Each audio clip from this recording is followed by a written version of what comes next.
I'm going to be careful how I say this because I don't want to say identifying details.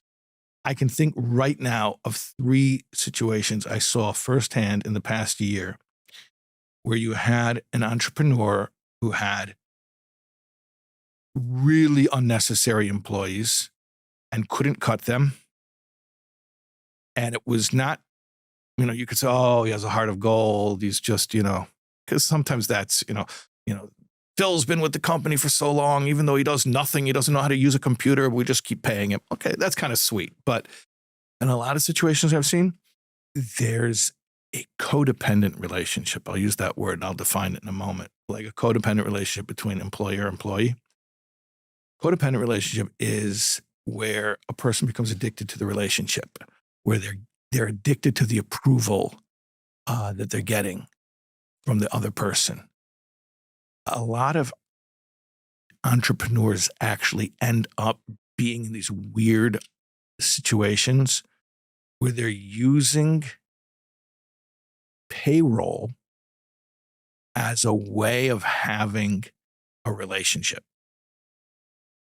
And they have this deep need to have the relationship, so they can't get rid of it. Might be cheaper than therapy. So if you put it on paper and it actually ends up cheaper than the therapy, okay, fine. So continue, right? But I'm just thinking the therapy will get, eventually you'll be able to stop. So in the long run, the therapy will be cheaper. And I've seen that a lot where people have a codependent relationship with an employee or a codependent relationship with a business partner where it's not really practically serving any purpose.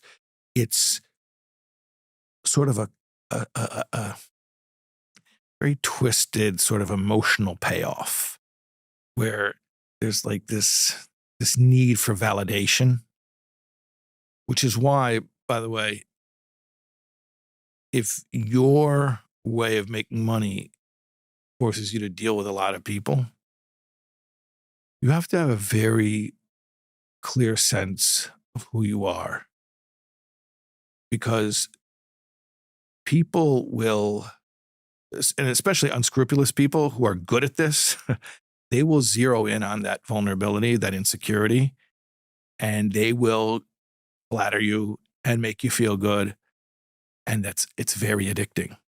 And I've seen it. I've seen it where people are paying crazy money. They justify it. It looks like a normal business expense, but it's not a normal business expense. They're literally paying for validation. It's crazy. I've seen it so many times. Also, people who have a lot of money and attract a certain friend group, similar transactional relationship in that they're exchanging money for that validation. Right. So then that's when they're getting hit at work and in their social life. Yeah. And it's very expensive to maintain all those toxic relationships. What goes through their head when the head hits the pillow? Like I was saying before, I'm lonely. I don't have any real friends. Everyone's just using me. It's a very lonely existence. Sounds miserable. Yeah. Yeah. But if a person doesn't know how to get real connection, they'll do it. They'll just keep doing it over and over again. The healthiest people who I know who are very wealthy are people who don't have that codependent need. Is that self-confidence, or is it more than that, or different?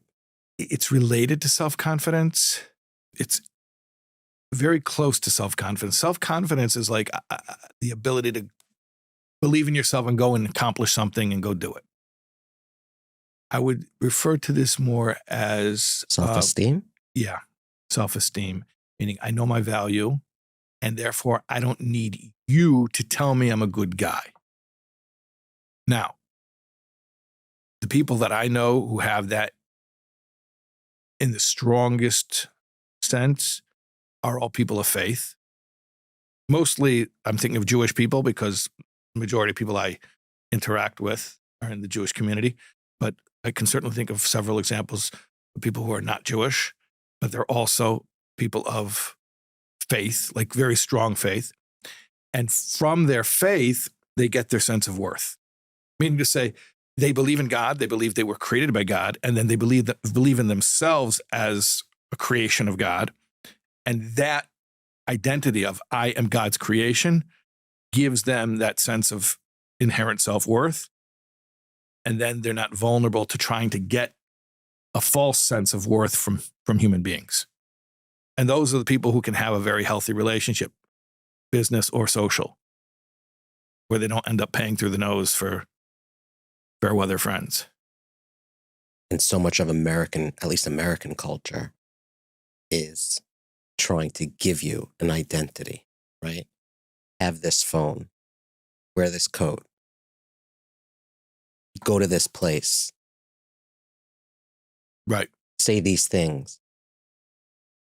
That is the result of an absence of an essential identity. Meaning all of these things are conditional. If my identity comes from the fact that I have a certain possession, I could lose the possession. My identity comes from the fact that I live in a certain neighborhood. I could move. I could be forced to move. Essential identity means something that cannot change. It's unconditional. So if my value is based on the fact I'm God's creation, well, I'll always be God's creation. That doesn't change. That's essential identity. And the people who are impervious to all the vicissitudes of life and don't get roped into all the toxic relationships, those are the people whose identity is based on that which does not change. I am the Lord, I have not changed. Their identity is based on God. And so those are the people who are the most emotionally healthy, emotionally strong.